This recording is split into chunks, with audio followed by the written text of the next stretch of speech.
ciência, conhecimento, compreensão e justiça.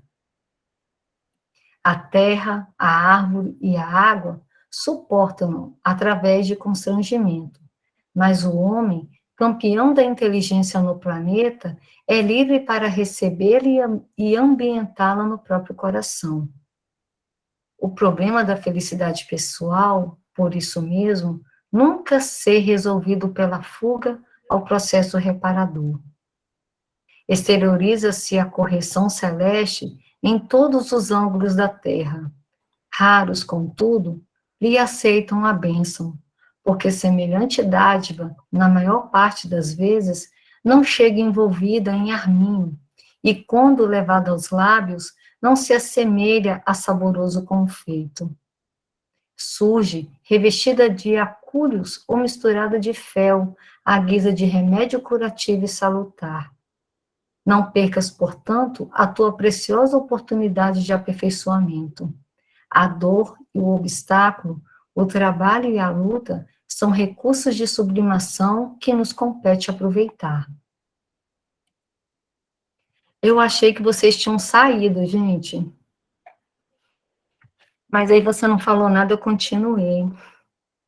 Então vamos lá, né? Depois dessa mensagem belíssima de Emmanuel, me fez muito pensar, porque hoje a gente está rodeado de pessoas passando por diversos problemas, e a gente precisa ter essa fé, essa esperança que as coisas vão passar e que a gente vai vencer esse momento tão difícil, né? Que tantas pessoas, sejam elas entes queridos nossos, amigos, conhecidos, né? E serve até de exemplo para a gente. Então vamos lá. Pai nosso que estais nos céus, santificado seja o vosso nome. Venha a nós o vosso reino. Seja feita a vossa vontade, assim na terra como no céu.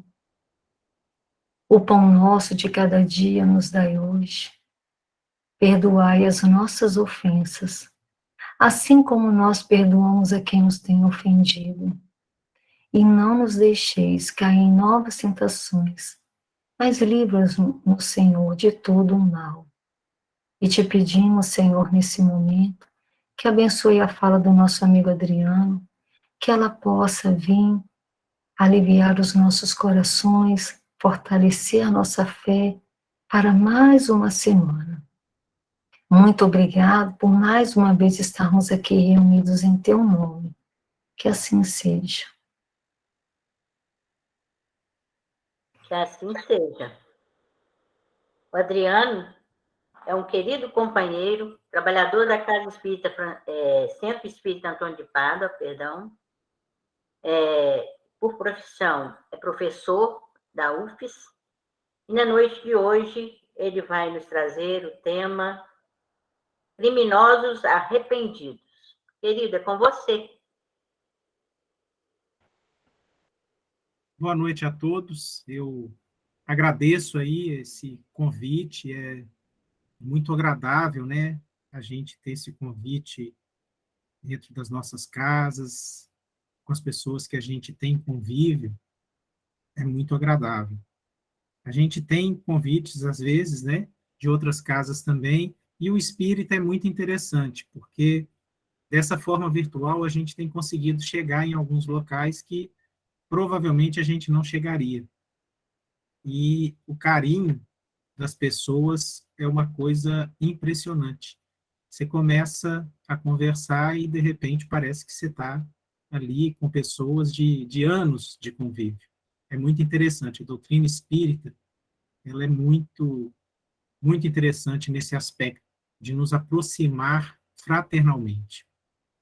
Que Jesus nos abençoe a fala ali da Janaína, que Jesus possa estar conosco e nos orientar, nos auxiliar neste momento, para que aqui realmente a gente consiga colocar aquilo que Jesus nos trouxe, aquilo que Kardec nos trouxe com muita propriedade, e que possamos entender realmente essas propostas nossas de mudança.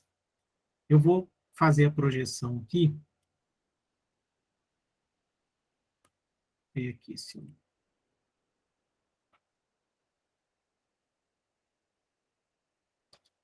Só um minuto.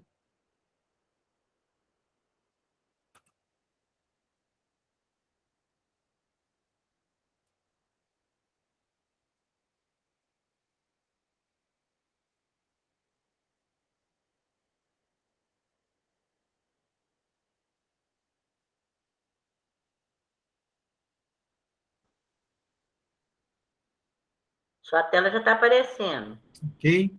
Ótimo.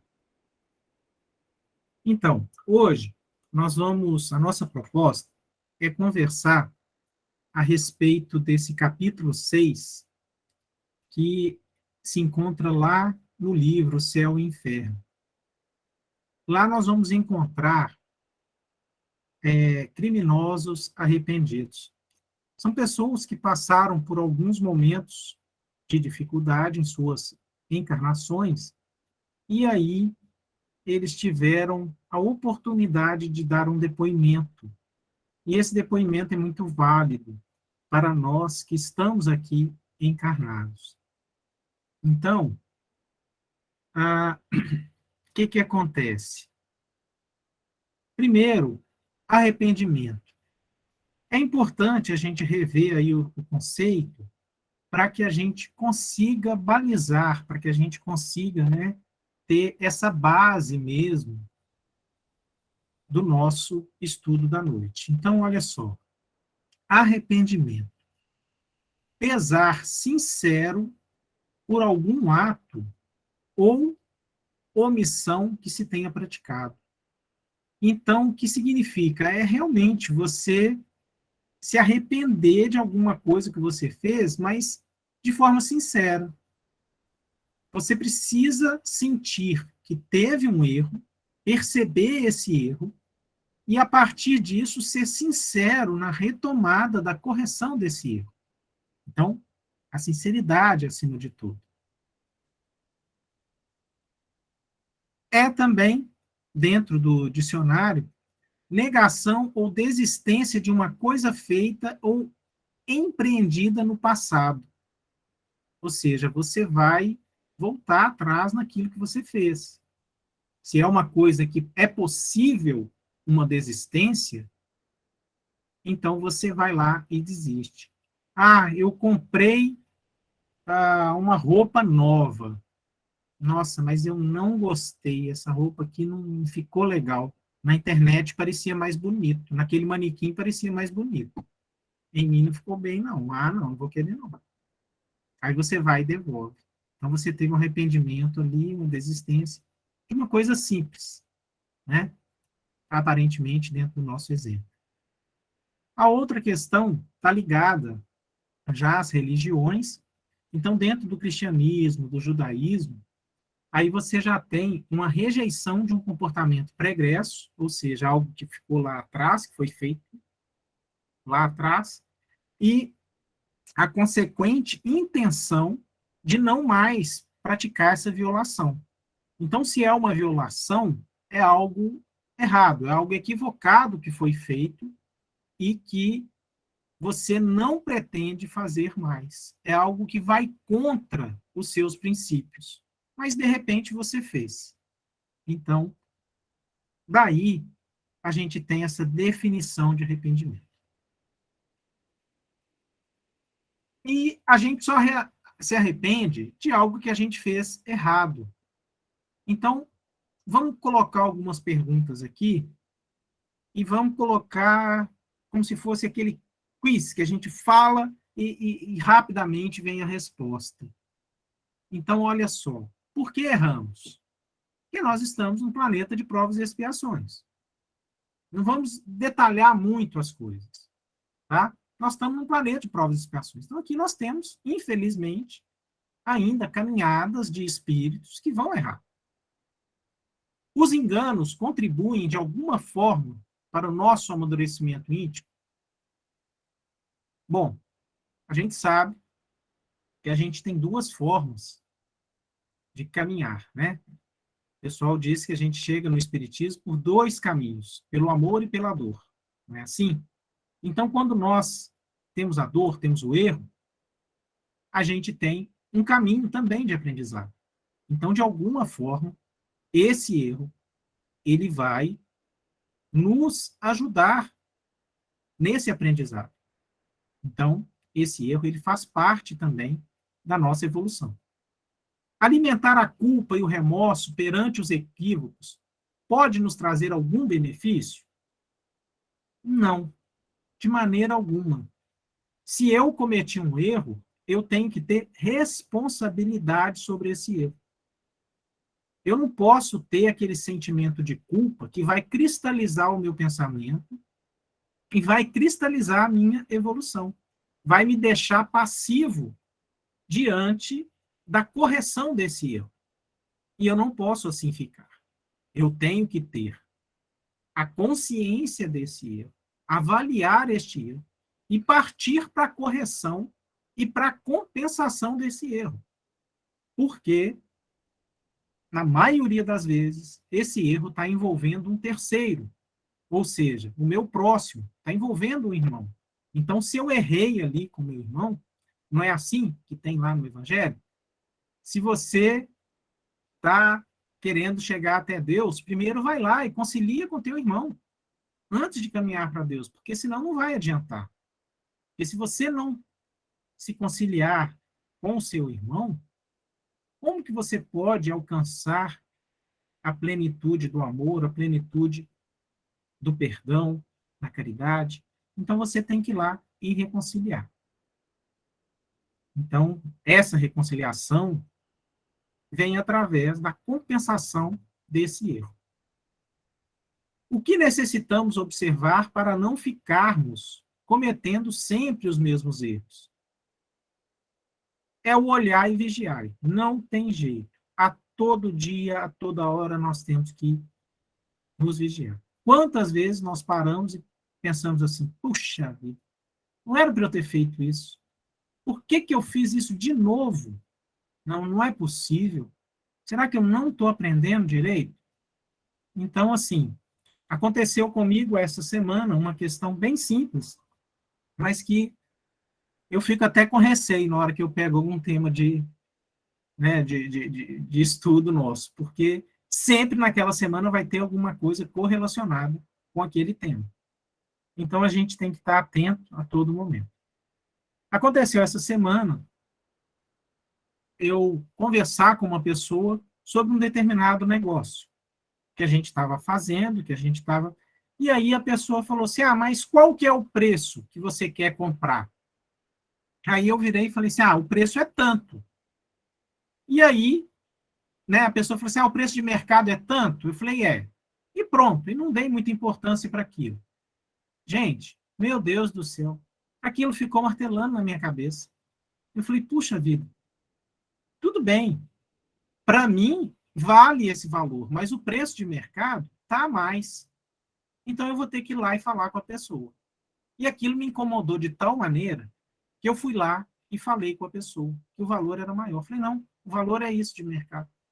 E pronto, e saí e não conversei mais. Mandei a mensagem pelo WhatsApp. A pessoa deve ter falado assim, gente, esse deve ser o cara mais burro que eu conheço para negociar as coisas. Ao invés de ele falar um preço menor, ele falou um preço maior. Eu não estou entendendo o que está acontecendo. Provavelmente ela deve ter pensado isso. E aí deve ter até pensado assim, não vou fazer negócio não, porque esse cara é doido. Porque não é possível. Então a gente chega em determinados momentos que tem coisas na vida, que sejam pequenas ou grandes, que elas vão incomodar a gente de alguma forma. E vai incomodar porque a gente vai lidando com determinadas coisas na vida e a gente começa a perceber que as vantagens são relativas. Se Deus é justo e bom, as coisas vão ser compensadas. E principalmente quando a gente usa de subterfúgios, como a mentira. A mentira está arraigada no nosso dia a dia, infelizmente. É uma mentirinha aqui, é outra ali, muitas vezes para evitar desgaste, muitas vezes para negócio. Você vai vender carro. Nossa, vender carro é uma coisa... Eu convivi com muitas pessoas, vendedores de carro lá em Belo Horizonte. Meu Deus do céu! Quanta mentira se fala. Eu tô com um carro aqui para vender que eu tô com medo na hora que eu for vender. Eu tô achando que eu não vou vender. Porque na hora que eu começar a falar, ó, o carro tem isso, o carro tem aquilo, o carro bateu, o carro não sei o quê, a pessoa vai falar, não, não quero. Mas quantas pessoas fazem isso? Realmente, não é? Então, são coisas que a gente tem que mudar, são hábitos que a gente tem que mudar. Porque essas vantagens, elas são relativas. Deus é justo e bom. Então, a gente tem que começar a entender determinadas dinâmicas do nosso dia a dia. Então, assim, todos nós estamos em aprendizado, e aí eu estou dizendo isso porque fez uma relação direta com o tema de hoje, que é você se arrepender de alguma coisa e aquilo ficar te martirizando, ficar mexendo com você. Então, quando a gente comete algum erro que ele nos incomoda, nós temos que buscar a solução desse erro. Primeira coisa, a verdade. Jesus nos disse que a verdade nos libertará. Então, primeiro a verdade. E depois, sim, trabalhar como vai ser a correção aí desse erro. Bom, então, somos nós os maiores causadores dos nossos próprios infortúnios? Sim. No dia a dia, nós nos colocamos em determinadas situações que são complicadas, como eu dei o exemplo simples do carro aqui. Você vai vender, fala um tanto de mentira, vende, consegue seu dinheiro e vai embora. E aquilo não faz nem cosquinha na nossa consciência mais. Por quê? Porque se tornou um hábito. Não é? Se tornou um hábito nosso. É uma coisa simples, né? Tem um pedaço de bolo destinado na geladeira para alguém da nossa família. Aí a gente vai lá, come aquele bolo, tem 3 dias. Minha tia, o bolo era para minha tia. Tem 3 dias que está lá e ela não comeu ainda. Ah, não, esse bolo vai estragar, vou lá e vou comer. Aí você come. Aí, de repente, alguém vira e fala assim, e aí, quem comeu o bolo aqui? A tia está pedindo o bolo, e aí? Ah, ninguém sabe, ninguém fala, ninguém acha, ninguém na casa que comeu aquele pedaço de bolo. E fica, né? Ah, não, foi um espírito. Foi um espírito encarnado, né? E foi lá e comeu esse pedaço de bolo. Mas aí ninguém fala. E a pessoa que comeu fala assim, ah, é uma coisa pequena, eu não vou nem falar, porque vai criar confusão, né? E às vezes realmente não fala. Mas aí, será que isso vai pesar depois na nossa consciência? Em algum momento vai pesar? Então, a gente tem que avaliar, porque aquilo que realmente vem e nos cobra consciência, fica ali nos cobrando, fica incomodando, e a gente precisa corrigir. Então, são dessas pequenas coisas até as coisas e os relatos que nós vamos ouvir aqui, que aí são situações mais graves que os espíritos nos relatam. Mas vamos lá, então. Então, o relato dos espíritos. O primeiro é o Verger. Ele assassinou Monsenhor Cibot, arcebispo de Paris, em 3 de janeiro de 1857. E aí, até o último instante, ele não tinha manifestado nenhum arrependimento. Para ele, aquilo, né, enquanto estava encarnado aí, era uma coisa normal. Ele assassinou e não tinha nenhum sinal de arrependimento. Aí vem uma coisa aqui que é muito interessante. Olha só, ele foi evocado no mesmo dia da execução. Então, essa frase aqui, ela tem para nós um significado muito grande. Por quê? Porque ela traz duas coisas aqui que, às vezes, dentro do Espiritismo, a gente tem muito cuidado em colocar, né, principalmente para quem está começando, ou para quem tem uma curiosidade muito grande com reunião mediúnica, com contato com o plano espiritual, que é a questão de evocação de espírito. E a outra questão está relacionada a ele ter sido evocado no mesmo dia da morte, o que para muitos de nós é praticamente impossível dentro dos conceitos que a gente vai estudando e vai traçando dentro da doutrina. Então, muitas vezes, se a gente perguntar assim, para muitos espíritas. Um espírito que morreu, faleceu, né? A pessoa faleceu. Tem como eu convocar esse espírito ou evocar ele no mesmo dia? Muitas pessoas vão falar que não. Vocês concordam? Muita gente vai falar assim, não, não pode.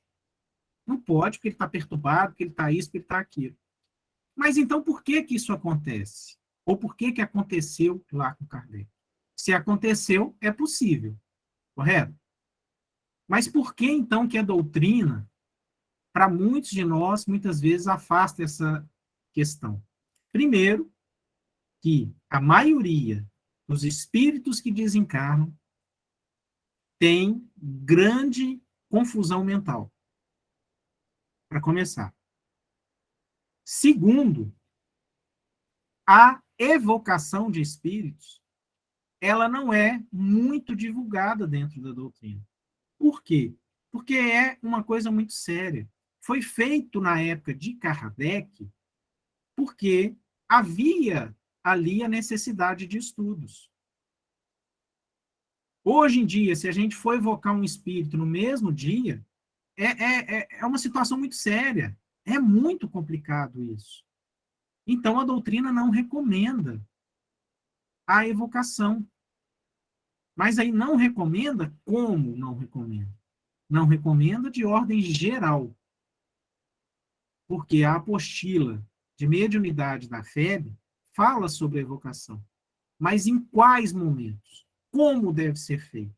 Então, não é que seja proibido a evocação, mas deve-se ter todos os critérios necessários para que isso ocorra. A gente sabe, né, todos nós aqui, da seriedade que é uma reunião mediúnica.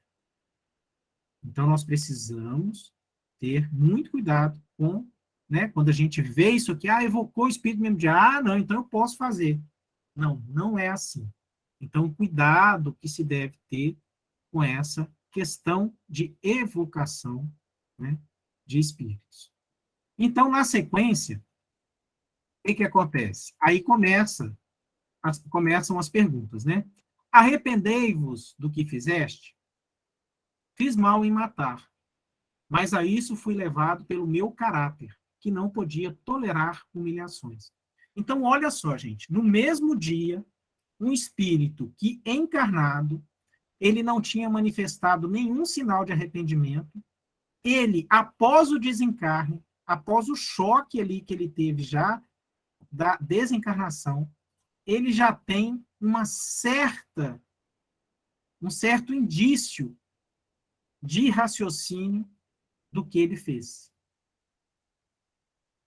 Aí vem, né, a turbulência ali em seus pensamentos. E aí vem a segunda pergunta.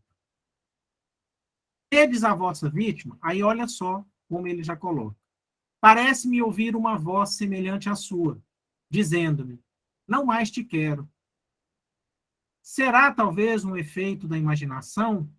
Estou doido, vulo asseguro, pois que vejo meu corpo de um lado e a cabeça de outro. Ou seja, aí ele já começa a divagar, ele já começa a ter ali dificuldades de ser preciso na resposta. Então, quando a gente desencarna, nós vamos ter um turbilhão de coisas na nossa mente, que realmente vai trazer aí dificuldades de entendimento. Aí depois, olha só que interessante, ele é evocado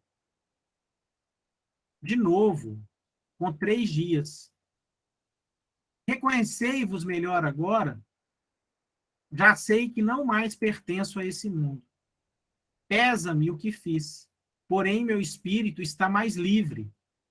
Sei que há uma série de encarnações que nos dão conhecimentos úteis, a fim de nos tornarmos tão perfeitos quanto possível à criatura humana.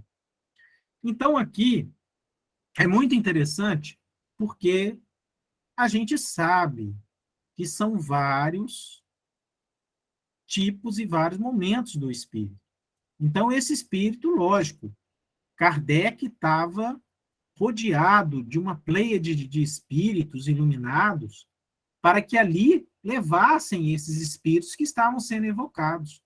Não era uma roleta russa, não era uma coisa que você simplesmente pegava qualquer espírito e levava ali para que ele tivesse manifestação. Não, houve um planejamento muito grande em cima disso, né? Então, esse espírito aí, apesar das atrocidades, ou da atrocidade que ele cometeu, ele tinha ali uma percepção intelectual das coisas e uma capacidade de gerenciamento, né, de um certo nível dos seus pensamentos. Então, ele tinha condição de se comunicar ali. Mas quantas vezes nós estamos na reunião mediúnica e nós temos ali comunicações de irmãos nossos que estão completamente perdidos, há 200, 300, 400 anos, completamente cristalizados, às vezes, no seu suicídio, cristalizado, às vezes, num ato infeliz da sua caminhada. Então, a gente percebe como é grandiosa essa escala e quanto nós temos aí de experiências diversificadas. Sois punido, né, pelo crime que cometeste? Sim, lamento o que fiz, faz-me sofrer. E qual a vossa punição? Sou punido porque tenho consciência da minha falta. Para ela peço perdão a Deus. Sou punido pelo remorso de haver adiado o meu progresso, enveredando o caminho errado. Então, aqui ele já tem consciência de que ele, como se diz, pisou na bola, que ele vai atrasar o progresso dele e que ele cometeu um erro. Então, a percepção espiritual desse irmão é muito interessante. E aí a gente percebe que o lado intelectual realmente ele não caminha com o lado moral. Infelizmente, ali ele cometeu um ato equivocado e a sua mente, apesar da inteligência, não o ajudou naquele momento. Mas, após o desencarne, ele conseguiu ligar alguns pontos importantes aí na conexão do que aconteceu, né? Por que não considerar valioso esse arrependimento para admiti-lo dias antes como salvante do inferno e depois não? Então, aqui é aquela questão, né? Ah, vou me arrepender no último momento, que aí eu sou salvo, aí eu não vou para o inferno. Mas nós sabemos que o arrependimento pelo arrependimento não basta. Você pode ser sincero no seu arrependimento, mas isso não basta. Se você cometeu algum erro, você cometeu algum mal, você tem que compensá-lo. Então, esse resultado está longe de ser geral. O arrependimento é muitas vezes tardio, e daí a dilatação do castigo. Então, muitos de nós não conseguem ter esse arrependimento antes. Nós vamos ter realmente depois, na hora que vier a cobrança bater que a cobrança bater a nossa porta, é que nós vamos procurar esse arrependimento. Poxa, realmente, isso aí não foi legal, eu fiz isso aí e agora eu estou sofrendo aqui. Então, as coisas, as cobranças que nos serão feitas, elas são de ordem da nossa consciência, do nosso intelecto. Né? A lei de Deus está na nossa consciência. Lemer é outro que acabou cometendo erros aí, e ele é condenado à pena última pelo júri de N, e executado a 31 de dezembro de 857. E ele foi evocado aproximadamente um mês depois. E aí, a evocação, aqui estou, vendo-nos que sensações experimentais, a de vergonha. Então, o espírito está com vergonha. Retiveste os sentidos até o último momento, ou seja, né, teve percepção até o momento do seu desencarne? Sim. Após a execução, tiveste imediata noção dessa nova existência?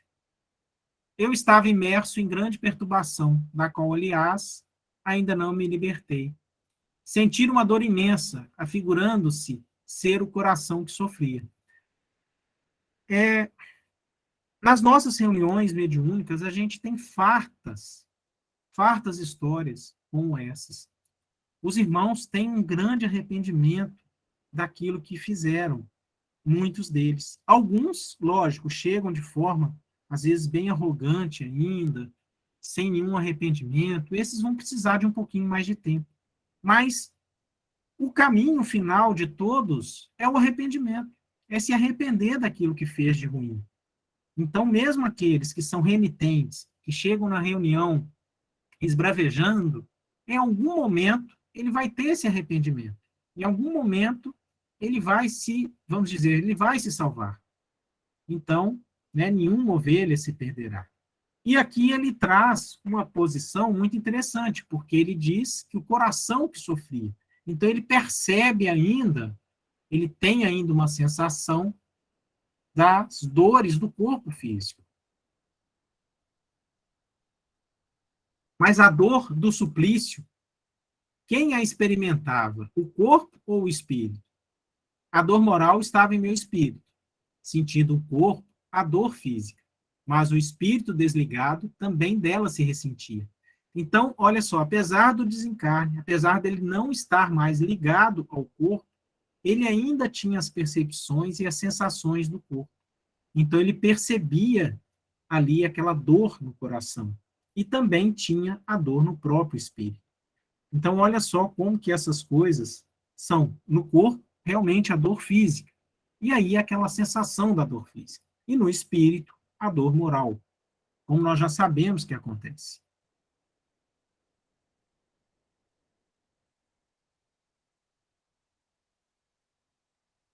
Aqui vem outra questão muito interessante que ela traz uma verdade para a gente aí. Será verdade que o corpo viva ainda alguns instantes depois da decapitação, tendo supliciado a consciência das suas ideias? O espírito retira-se pouco a pouco. Quanto mais o retém os laços materiais, menos pronta é a separação. Então, apesar do corpo já não responder, o corpo está inerte, o espírito ainda está ali sentindo todas as sensações, dependendo da sua materialidade. Então, quantos relatos a gente tem, de espíritos que acompanham a decomposição, que acompanham momentos ali ainda derradeiros, complicados, e esses espíritos, muito ligados à matéria. Por isso que tantas e tantas vezes a gente nos cobra essa percepção dentro do momento da nossa encarnação, da gente separar bem o que é material daquilo que é espiritual. Dizem que há notado a expressão da cólera e movimentos na fisionomia de certos supliciados, como se quisessem falar. Será isso efeito de contrações nervosas ou um ato da vontade? Então, não é só a questão física aí. Então, ele diz o seguinte, da vontade, visto que o espírito não se tem desligado. Então, apesar do corpo já não ter uma resposta pelo cérebro, pelo próprio corpo, ainda há uma influenciação ali que vai ter efeito no semblante do corpo, Então, o espírito, por suas impressões, ele ainda vai modificar ainda alguma estrutura no corpo. É uma coisa bem, bem densa, Então, são explicações que trazem para a gente um intercâmbio aí com espíritos realmente que cometeram erros e equívocos grandiosos. E, gente, cada vez mais a gente se cobra e pensa, no que está certo, o que está errado. A gente tem visto aí, ultimamente, tantas coisas que são erradas, que estão sendo colocadas como certas, que estão sendo levadas adiante para como se fossem grandes conquistas. Nós estamos caminhando para trás. Nós estamos dando passos para trás em muitas coisas, principalmente no quesito moral. Nós estamos numa degradação moral que ela precisa ter cuidado, porque quanto mais apoio ela tiver, mais ela vai crescendo, mais ela vai se dissipando, mais ela vai tomando espaço. E resgatar esses irmãos depois no plano espiritual não vai ser uma tarefa simples.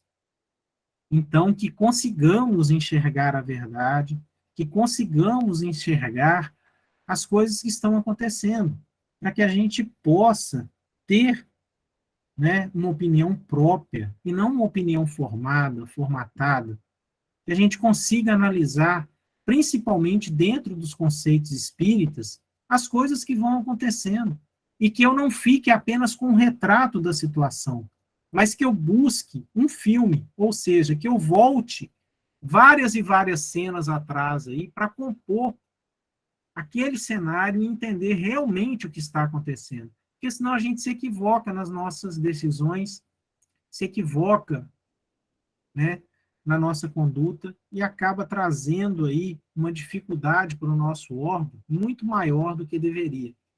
Então, que a gente consiga fazer desse ensinamento do Espiritismo, né, realmente uma bandeira aí para alcançarmos a plenitude e nos libertarmos desses equívocos. Acaso vos achasse reunidos aos vossos cúmplices? Infelizmente, sim, por desgraça nossa, pois essa visão recíproca é um suplício contínuo, quebrando-se uns aos outros, exprobrando-se uns aos outros seus crimes. Ou seja, é como se a gente tivesse, né, julgando um ao outro ali pelos seus crimes. Então, é essa sensação que não é muito boa. É uma sensação de cobrança mútua entre aqueles que acabam cometendo os seus erros. Isso quando esses erros são cometidos no coletivo. Quantas pessoas, né, têm essas condutas aí? E terão as vítimas, por sua vez, o ódio e o desejo de vingança? Aí aqui é interessante, ó. Não, nos olhares que volvem, lembram-me a minha expiação. Vós podeis avaliar o suplício horrível de tudo. Devemos àquele a quem odiamos. Então, na verdade, os olhares em si não são o que trazem para ele uma cobrança, mas é a própria consciência. E aí, a tortura interna de saber que ele cometeu um ato contra um irmão que ele odiava e que agora ele criou uma dívida com esse irmão. Então, olha só como que a proposta, né, de reconciliar com o inimigo, ela é importante. Porque na hora que você comete um erro, você simplesmente se liga a essa pessoa. Então, ao invés de você eliminá-la, afastá-la, não. Isso vai ficar um pouco mais complicado de agora para frente, né?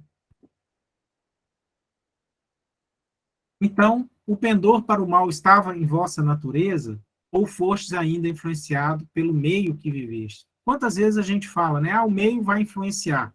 Influencia sim. O meio pode influenciar, mas nós temos a nossa inteligência e a nossa capacidade de superar esse meio e de fazer diferente. E aí ele coloca, ó, sendo eu um espírito inferior, a tendência para o mal estava na minha própria natureza. Quis elevar-me rapidamente, mas pedi mais do que comportava as minhas forças. Acreditando-me forte, escolhi rude prova e acabei por ceder às tentações do mal. Então, apesar, né, da situação dele inferior, ele pôde ainda escolher aquilo que poderia trazer para ele uma renovação, um recomeço. E, infelizmente, a prova foi maior do que a capacidade dele superar.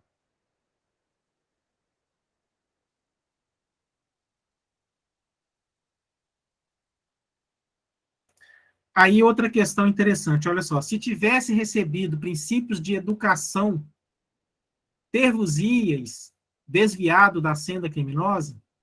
Sim, mas eu havia escolhido a condição de nascimento.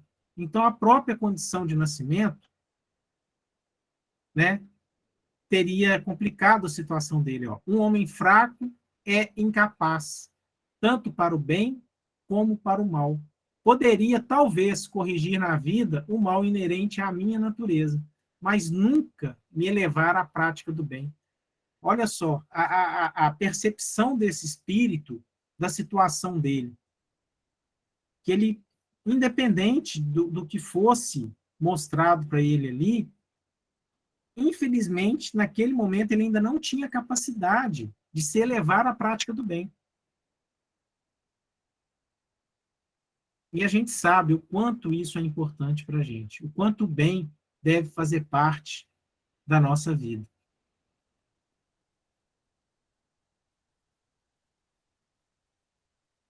Esperar e obter o perdão dos vossos crimes? Não sei. Como pretendeis repará-lo?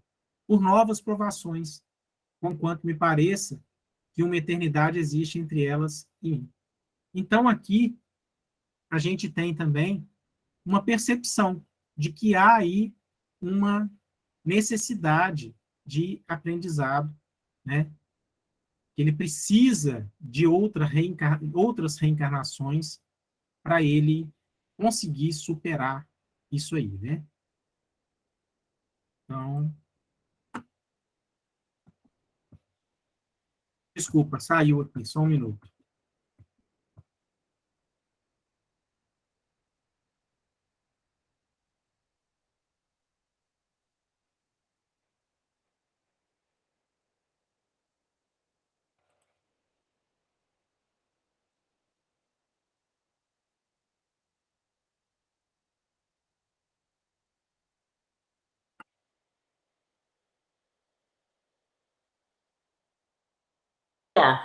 Voltou a compartilhar. Voltou, né? Então, aí aqui agora, o espírito de Benoit. Então, ele foi um frade na Terra e ele diz o seguinte, que foi um frade sem fé, quando perguntado a ele. E que a descrença foi a falta dele. E aí pergunta, né? Foi a descrença a vossa única falta? Aí ele diz com muita propriedade, só ela bastante para acarretar as outras. Então, só a falta da fé em Deus já proporcionou a ele grandes dificuldades. Então, ele teve muitos momentos complicados aí para conseguir superar. E o que acontece sobre a vida dele? Ele foi pobre, indolente, ordenou-se para ter uma posição e sem pendor, aliás, para tal cargo, né? Ele inteligente, ele conseguiu uma posição, foi influente, mas ele abusou desse poder. E vicioso, corrompeu aqueles que podiam, né, que tinham a missão de salvar, mas ele acabou corrompendo ainda essas pessoas. Cruel, ele perseguiu outras pessoas que queriam, né, corrigi-lo, que queriam interromper aquela conduta dele. E agora sofro todas as torturas do inferno. Orai pelo meu espírito. Então ele solicita aí essa oração para ele. E a oração a gente sabe, gente, o efeito que ela, né, que ela tem. Não estáis suficiente liberto das ideias terrenas, de modo a compreender que essas torturas são todas morais? Sofro-as, sinto-as, vejo os meus carrascos, que têm todos uma cara conhecida, um nome que repercute em meu cérebro. Então, não tem jeito. Quando a gente comete um erro, esse erro vai nos acompanhar. Então, não tem como. Infelizmente, nos equivocamos muito, né? Nunca imploraste a assistência de bons espíritos para vos ajudar? Apenas vejo os demônios do inferno. Ele não tinha, apesar de ser um frade, ele não tinha condição nenhuma, nem de oração, nem de conseguir ali. Então, é uma situação muito triste, porque, como eu falei, muitos ficam ali por décadas, por séculos, arraigados nesses erros. E é muito difícil, né? Muito complicado. Aí pergunta-se para ele, né? Esses demônios não vos inibem de escrever? Não, mas conservam à minha frente, esperando-me. Também por isso eu desejaria não terminar. Então, olha só, ele estava ali escrevendo, como se ele estivesse escrevendo mediunicamente para as pessoas que estavam evocando ele. Mas ele percebia todos que perseguiam ele ali à sua volta.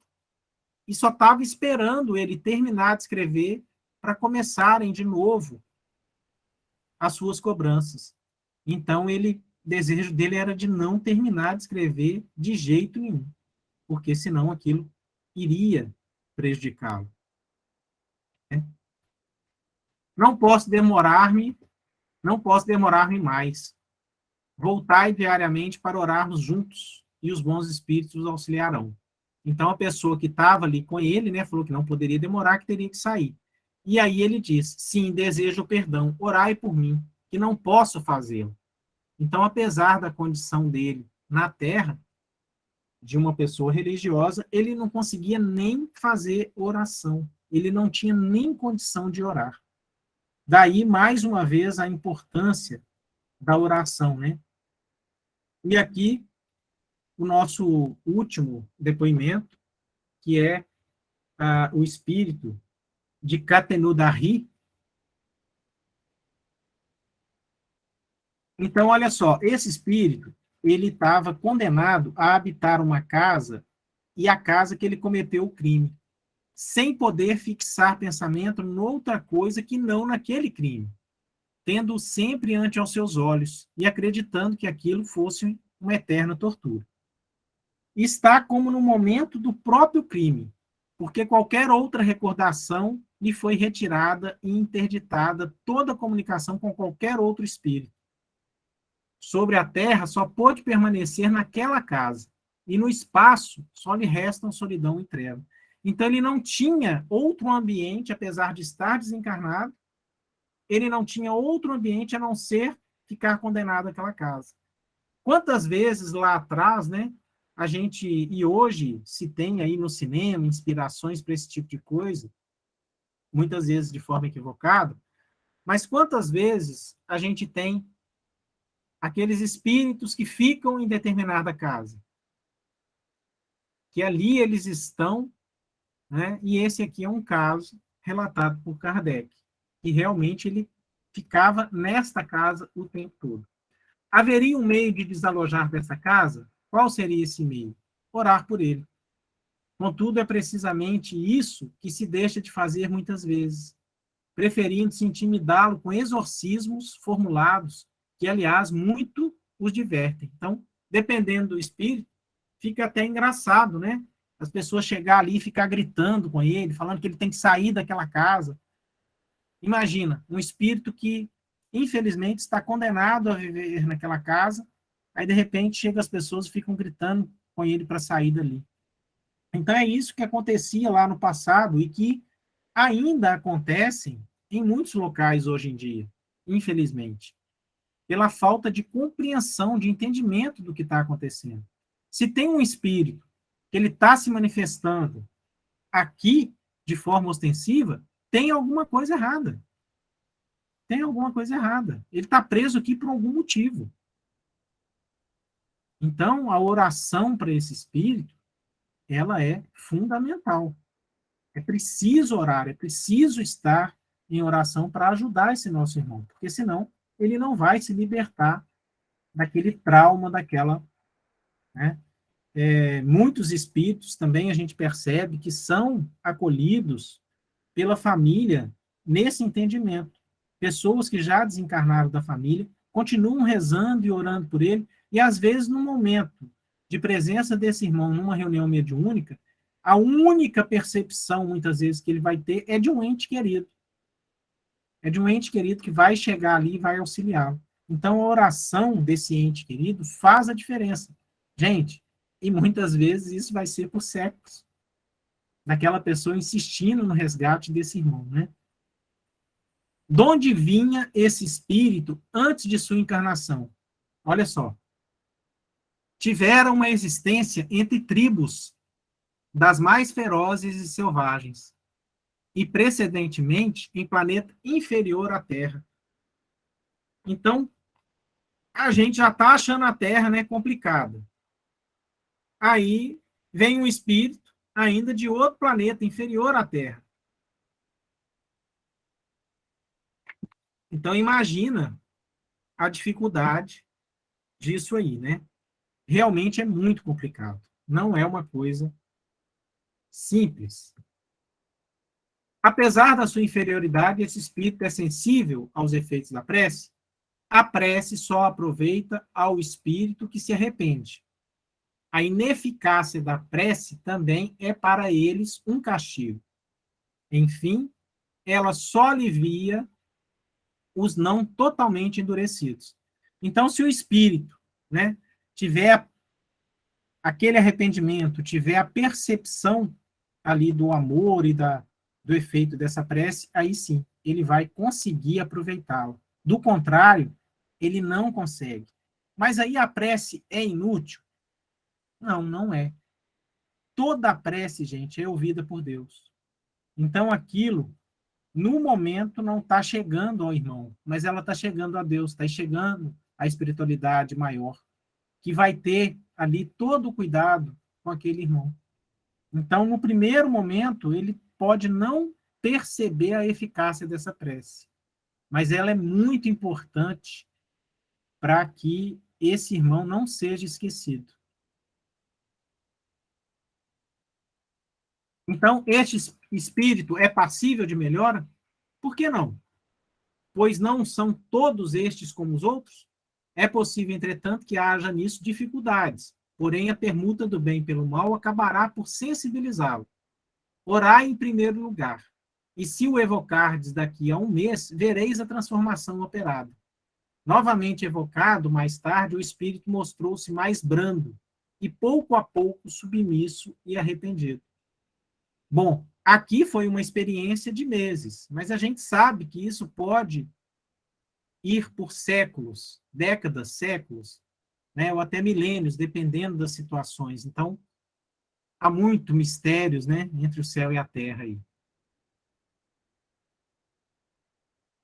Agora podeis deixar, quando vos apraz a casa, permito-mo, porque aproveito os vossos conselhos. Então, olha só, a partir das orações, a partir dos contatos com esse espírito, ele foi sendo libertado de alguma forma. E aí, sentes algum alívio, começo a ter esperança. Olha que maravilha. Então, é muito importante, né, a oração e a insistência no bem. Durante o vosso longo insulado, quase podemos dizer cativeiro, experimentastes algum remorso? Nenhum. E por isso sofri tão longamente. Somente quando o senti, foi que ele provocou, sem que disso me apercebesse, as circunstâncias determinantes da vossa evocação ao meu espírito, para início da libertação. Obrigado, pois a vós que de mim vos apiedastes e me esclarecestes. Então, aqui um caso de um espírito bem, né, ignorante, vamos dizer assim, vindo de outro planeta para a Terra, passando por momentos difíceis, porque acabou cometendo crime, e ficou preso num local, né, consciencial ali, até ter a ajuda de alguém que começou a orar por ele e começou a esclarecê-lo como espírito. Então, aos sofredores jamais faltarão socorro em qualquer época. Se as evocações lhe proporcionam uma nova via de salvação, aproveitam ainda mais. Talvez aos encarnados, por lhes proporcionar novos meios de fazer o benefício, instruindo-se ao mesmo tempo sobre as condições da vida futura. Então, a comunicação com os espíritos, elas vão ser muito importantes. Nas reuniões de desobsessão, é comum que venha um espírito muito endurecido e com pouco esclarecimento. Mas, às vezes, vem alguns muito esclarecidos, com muito inteligente, mas ainda com grande bagagem no mal, com ainda um desejo muito grande de se fazer o mal. Pássaro preso não canta, lamenta. Então, realmente, a gente, né, se sente preso aí O Jacques Latot, eu vou adiantar um pouquinho aqui e vou chegar ao depoimento dele. Eu sofro por causa desse arrependimento, que me demonstra a extensão dos meus crimes. O arrependimento acarreta o pesar, o remorso, o sentimento doloroso, que é a transição do mal para o bem, da doença moral para a saúde moral. Então, olha só, da doença moral para a saúde moral. Então, o arrependimento dos nossos crimes, das nossas dificuldades, ele nos liberta. Agora, precisa ser sincero e precisa ter reparação naquilo que a gente fez de errado. Então, não basta só se arrepender. É preciso compensar esse erro. Por isso, as reencarnações, que trazem para nós aí essas questões. E aqui a gente tem, já finalizando, a mensagem do Espírito Maria Celeste.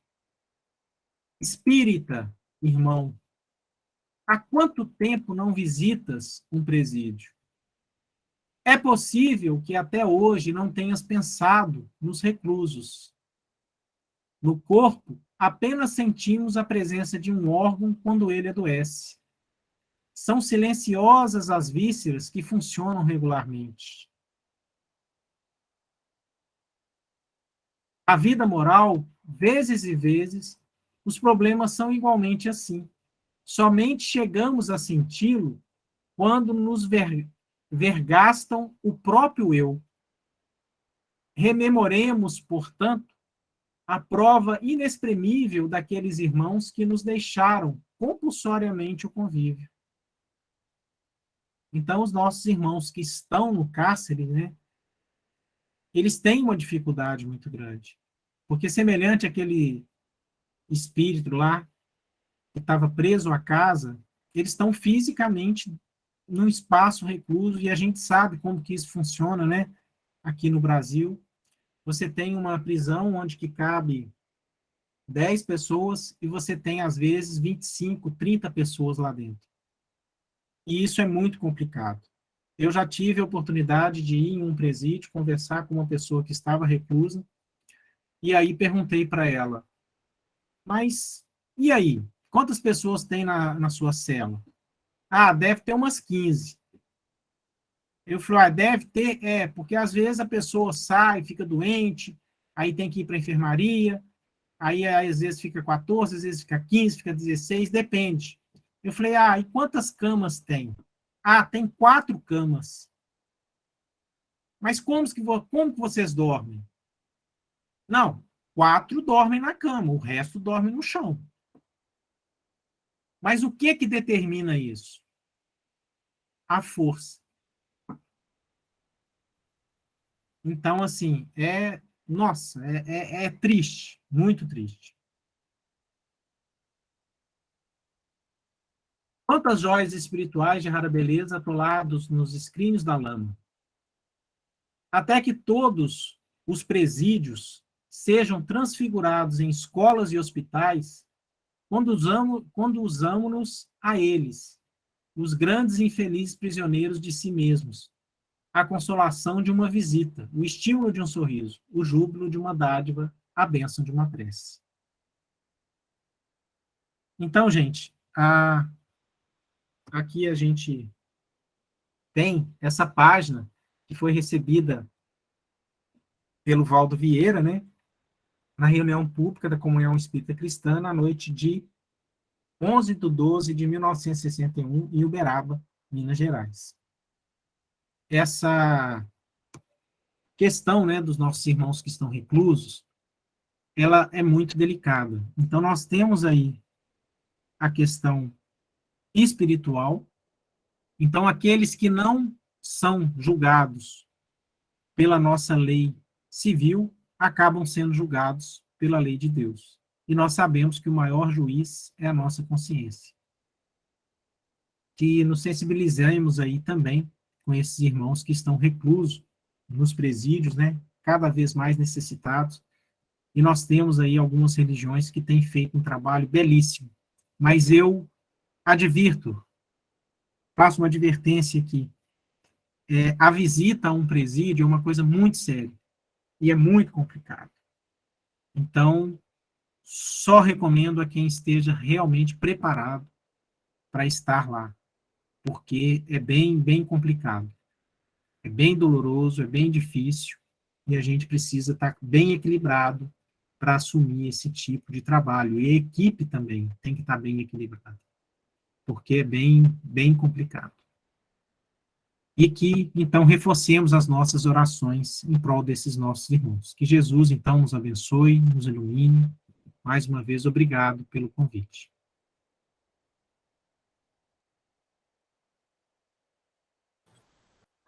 Muito obrigado. Somos nós que lhe agradecemos, Adriano, por nos proporcionar essas reflexões. Realmente, esse trabalho de visita aos encarcerados. Nós temos um companheiro de Vitória, o Fiorito, que já falou para nós aqui, através desse trabalho online que nós estamos fazendo.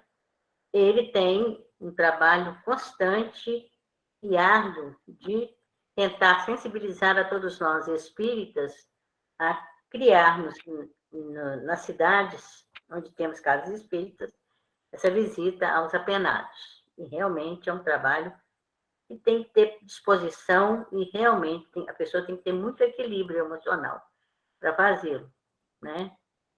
Então, que se a gente não se sente apto a fazer, que façamos o que você nos recomenda, que é a nossa prece por todos aqueles que estão nos cárceres. E por nós, que muitas vezes não estamos em cárceres físicos, mas as nossas consciências nos encarcerizam em nos nossos remorsos e muitas vezes é bem difícil também. Muito obrigado por nos atender. Eu te convidei assim de rapidinho, porque não tinha conseguido mesmo. Eu falei, vou ver que o senhor Adriano me socorre nessa. E ele prontamente nos socorreu, como sempre. A semana que vem, quem vai falar para nós é a Zunara. Ela ainda não me passou o tema. Aí, assim que tiver a arte de divulgação, a gente divulga. Querido meu amigo, você encerra para nós, por favor? Certo. Então, Tereza, esse é um tema, né, que ele é um tema mais denso, mas é um tema que está lá, no Céu e Inferno, trazido por Kardec, e aí necessita de todo esse cuidado, como eu falei, né, em relação às evocações, porque a gente tem, inclusive, na apostila da FEB, orientações em relação às reuniões mediúnicas, em relação às formas como a gente deve seguir de acordo com a codificação kardeciana e com os ensinamentos também trazidos por Chico Xavier, por Emmanuel, por André Luiz, né, que foram aí grandes contribuidores desse tema. Jesus, então, nos abençoe. Vamos agora serenar, então, os nossos corações, voltar os nossos olhos para a nossa mente, para a nossa consciência, para que possamos enxergar, mas, sobretudo, iluminar os nossos pensamentos, para que consigamos, no nosso dia a dia, aprimorarmos as nossas atitudes, aprimorarmos os nossos estudos, aprimorarmos o nosso relacionamento com o próximo. Porque sabemos que nos é colocado a todo momento da necessidade de fazermos aquilo que é correto. Apesar de tropeçarmos no dia a dia da nossa ignorância, Jesus, com seu evangelho, nos levanta e resgata a cada instante. Que tenhamos a grandeza espiritual de entender esses ensinamentos e que consigamos ser gratos a todos esses momentos que somos reerguidos pela doutrina espírita, tão esclarecedora e tão importante para regenerarmos, para nos regenerar. Nós que apenas somos aqueles ditos delituosos que ainda não fomos descobertos, porque a misericórdia divina é maior do que as nossas faltas.